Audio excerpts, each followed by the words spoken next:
وہ اڈاپٹ کر کے سپریم کورٹ میں تو اس کے حوالے سے کوئی ہیئرنگ کر کے کوئی فیصلہ بھی دے سکتے ہیں. تو لہٰذا حکومت کی خواہش یہ ہے کہ قاضی صاحب کی موجودگی میں ہی یہ آئین میں ترامیم کر لی جائے، اور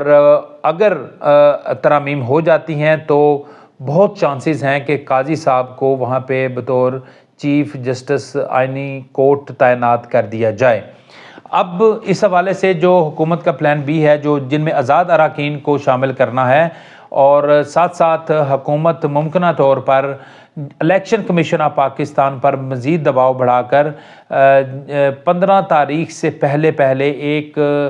نوٹیفیکیشن جاری کروا سکتی ہے. نوٹیفیکیشن وہ والا جس میں وہ تمام مخصوص نشستوں کے اراکین جن کو ڈی نوٹیفائی کر دیا گیا تھا، ان کے نوٹیفیکیشن کی دوبارہ بحالی کے حوالے سے، کیونکہ اس سے پہلے اسپیکر قومی assembly election commission of Pakistan کو 2 لیٹر لکھ چکے ہیں، جس میں انہوں نے الیکشن کمیشن آف پاکستان کو کہا ہے کہ وہ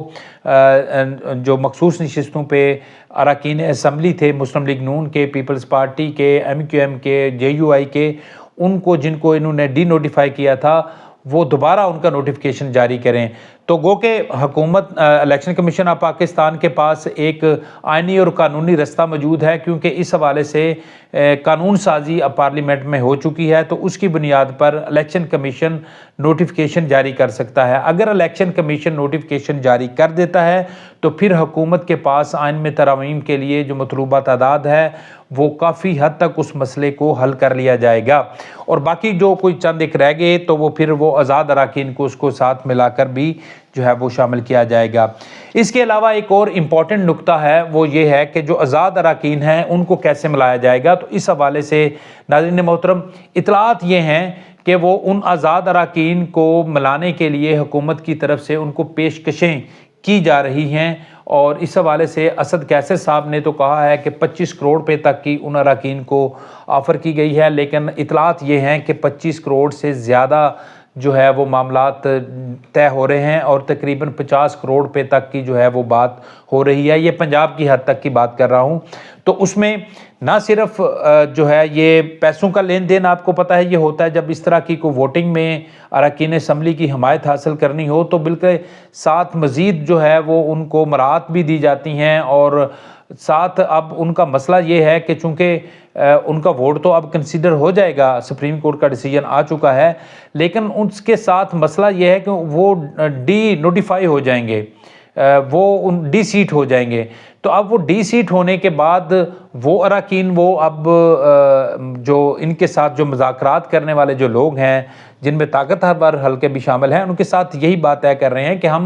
ہمیں ٹھیک ہے جی، پیسے تو آپ نے دے دیے، لیکن ہم نے سیاست بھی تو کرنی ہے. سیاست کہاں پہ کریں گے؟ تو ان کو یقین دہانی یہ کروائی جا رہی ہے کہ اگر آپ ووٹ دے دیتے ہیں تو ان کو ڈی سیٹ بھی نہیں ہونے دیا جائے گا. یہ ایک الگ بات ہے کہ ڈی سیٹ نہیں ہونے دیا جائے گا. وہ کیسے؟ جی وہ بھی بتاتے ہیں آپ کو کہ ڈی سیٹ کرنے کے لیے متعلقہ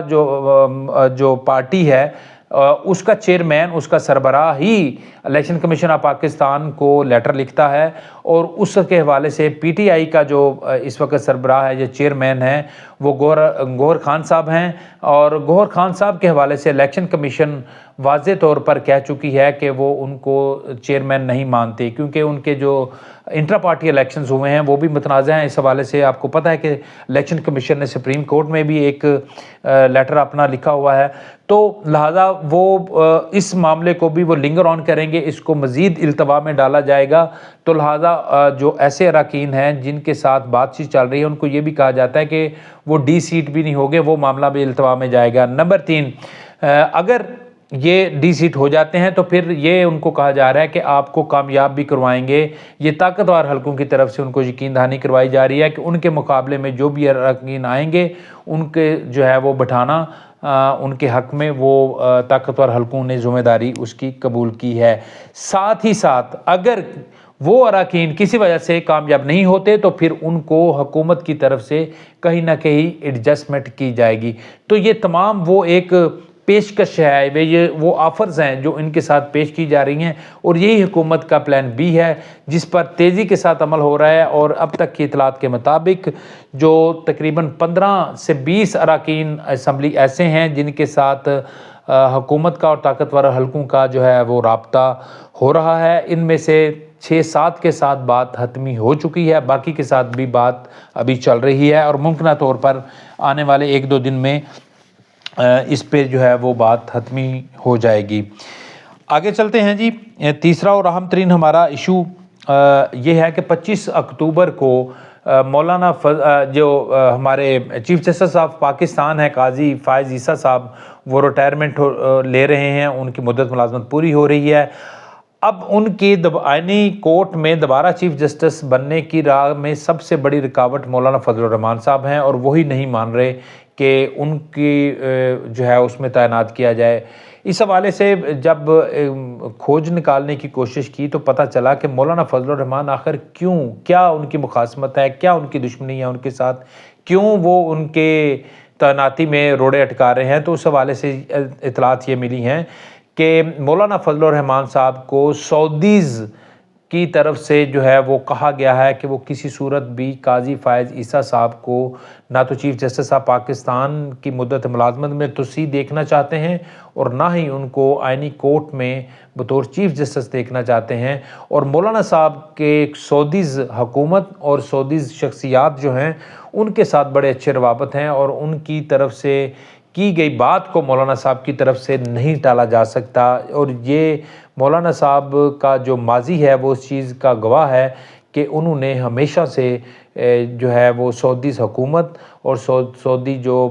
خاندان ہے، فیملیز جو ہیں، ان کی ہمیشہ رسپیکٹ کی ہے، ان کی بات کو مانا ہے۔ اب سعودیز کی قاضی فائز عیسیٰ صاحب کے ساتھ کیا مخاصمت ہو سکتی ہے وہ بھی بتاتے ہیں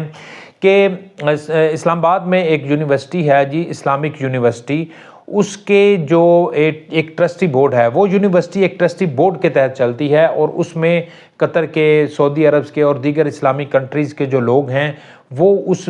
بورڈ آف ٹرسٹی کے ممبرز ہیں، اور اس میں قاضی فائز عیسیٰ صاحب بھی اسی بورڈ کے ممبرز ہیں۔ تو گزشتہ دنوں جو ہونے والی کچھ میٹنگز ہیں اس میں قاضی فائز عیسیٰ صاحب نے اس بورڈ کی میٹنگ میں انتہائی جو ہے وہ سخت رویہ اختیار کیا، یہاں تک کہ جو سعودیز جو اراکین تھے اس کے، ان کے ساتھ بھی انتہائی تحکمانہ انداز اختیار کیا، بلکہ یوں کہہ لیجیے کہ بات جو ہے وہ بہت تلخی تک پہنچی، اور اس کے بعد انہوں نے معاملہ جو ہے وہ اعلیٰ سطح پر اٹھایا، اور جس کے بعد جو سعودی حکومت ہے وہ جو ہے قاضی فائز عیسیٰ کے حوالے سے ان کو شدید تحفظات پیدا ہوئے۔ تو یہی وجہ ہے کہ مولانا فضل الرحمان صاحب کو کہا گیا کہ آپ نے قاضی صاحب کی جو مدت ملازمت ہے اس کی توسیع نہیں ہونے دینی۔ تو یہ اب تک کی اطلاعات ہیں کہ قاضی صاحب اور مولانا فضل الرحمان صاحب کے مابین یہ اختلافات ہیں، اور اس کے علاوہ کوئی ایسی وجہ نہیں ہے۔ حالانکہ قاضی فائز عیسیٰ صاحب نے مولانا فضل الرحمان کو بہت رسپیکٹ دی جی۔ وہ جب قادیانیوں کا جو کیس لگا تھا اس میں مولانا فضل الرحمان صاحب کو انہوں نے چیمبر میں بھی بلایا، ان کے ساتھ میٹنگ بھی کی، اور دوران سماعت مولانا صاحب کو انتہائی احترام کے ساتھ ان کا نام استعمال کیا، اور جو قادیانیوں کے حوالے سے قانون سازی ہے اس میں ان کے والد صاحب کا جو کردار تھا، ان کا کردار ہے، اس کو انہوں نے خراج تحسین بھی کیا، پیش کیا چیف جسٹس صاحب کی طرف سے۔ تو یہ تمام تر کوششیں ان کی طرف سے کی گئیں کہ شاید مولانا فضل الرحمان جو ہے وہ آنے والے دنوں میں ان کے لیے کوئی نرم گوشہ اختیار کریں، لیکن مولانا صاحب ہیں کہ وہ اپنے جو نقطہ نظر ہے یا جو فیصلہ ہے اس سے پیچھے نہیں ہٹ رہے۔ ناظرین، یہ تھی اب تک کی اپڈیٹ۔ مزید کوئی اطلاعات آتی ہیں تو آپ کے ساتھ شیئر کریں گے، تب تک اجازت دیجیے، اللہ حافظ۔